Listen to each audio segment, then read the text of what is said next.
Dr. Andus H. Wahyu Sardono, MS, lahir di Delanggu, Klaten pada tanggal 30 September 1951. Ia adalah seorang karikaturis dan aktivis yang merintis karier saat masih kuliah di Universitas Indonesia. Setelah lulus kuliah, Dono membangun popularitas bersama kelompok Warkop DKI dan membintangi banyak film komedi. Selain itu, ia juga aktif menulis artikel-artikel sosial kemasyarakatan dan novel-novel. Dono kuliah di Universitas Indonesia, jurusan sosiologi, dan menjadi asisten dosen. Dono aktif bekerja sebagai karikaturis di beberapa surat kabar, termasuk Tribun dan Salemba, saat ia masih menjadi mahasiswa. Namun, kedua media cetak tersebut berhenti terbit pada tahun 1974. Setelah itu, Dono bergabung dengan kelompok lawak Warung Kopi yang didirikan setahun sebelumnya. Bersama Kasino, Indro, Nanu Moeljono, dan Rudi Badil, Dono dikontrak untuk mengisi siaran radio bergaya obrolan Warung Kopi di Prambors. Selain itu, Dono juga menjadi anggota kelompok mahasiswa pecinta alam Universitas Indonesia, Mapala UI, bersama Kasino dan Nanu. Aktivitas mereka sebagai pecinta alam seringkali ditampilkan dalam film-film Warkop DKI.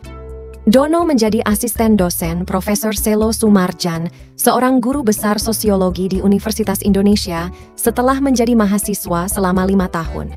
Dia bekerja sama dengan Paulus Wirutomo yang sebelumnya telah diangkat sebagai asisten dosen. Dono dan Paulus membagi tugas mengajar beberapa kuliah umum dan kuliah kelompok. Kuliah umum biasanya ditujukan untuk mahasiswa baru. Sebagai seorang dosen, Dono dikenal sebagai sosok yang tegas dan disiplin.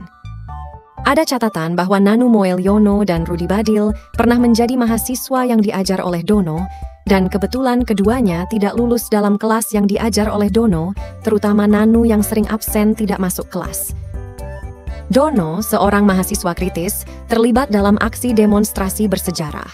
Pada Januari 1974, ia turut dalam protes anti-dominasi ekonomi Jepang di Indonesia yang dikenal sebagai peristiwa Malari. Meski berakhir dengan penangkapan oleh Orde Baru, semangatnya tidak padam.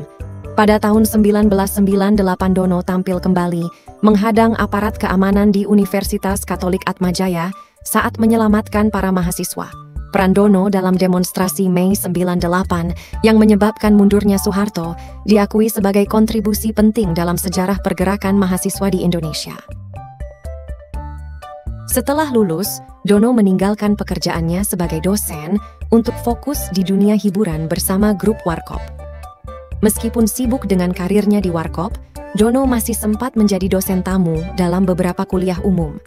Setelah menyelesaikan program magister, Dono mendapat tawaran beasiswa untuk program doktor di Amerika Serikat. Tetapi ia menolaknya karena tidak ingin mengganggu formasi grup Warkop. Dono juga aktif sebagai novelis, dengan 5 novel yang telah ia tulis hingga kematiannya pada tahun 2001. Dono awalnya memainkan karakter Slamet, seorang lelaki Jawa lugu, dalam acara radio Prambors. Ketika ia beralih ke dunia film, Dono tetap memerankan karakter Slamet dalam 3 film awalnya, yaitu Mana Tahan, Gengsi Dong, dan GR, Gede Rasa. Setelah produksi film Warkop diambil alih oleh Parkit Film dan kemudian oleh Soraya Intercine Films, Dono mulai memerankan karakter Dono yang selalu mengalami nasib sial dalam kehidupan sehari-hari, tetapi beruntung dalam hal menarik perhatian wanita cantik. Ia juga dikenal dengan julukan Si Bemo karena wajahnya yang mirip dengan Bemo. Dalam sebuah wawancara pada tahun 1995, Dono mengungkapkan bahwa jika karakternya terlalu sial, mungkin tidak akan ada yang menonton filmnya. Oleh karena itu, ia selalu dipasangkan dengan aktris-aktris cantik.